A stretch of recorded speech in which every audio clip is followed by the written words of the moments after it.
Now we shall play the game of spellings. Spellings of ಸ್ವರಗಳು first.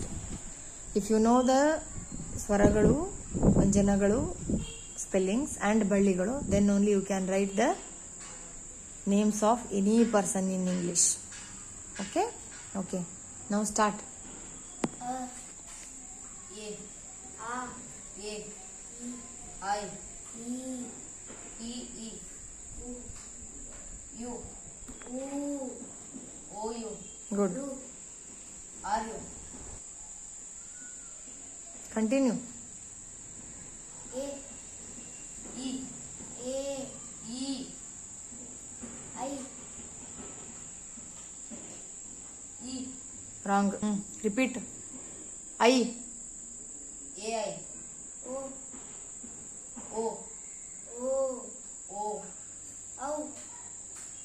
A, O, U, AM, AH. Very good.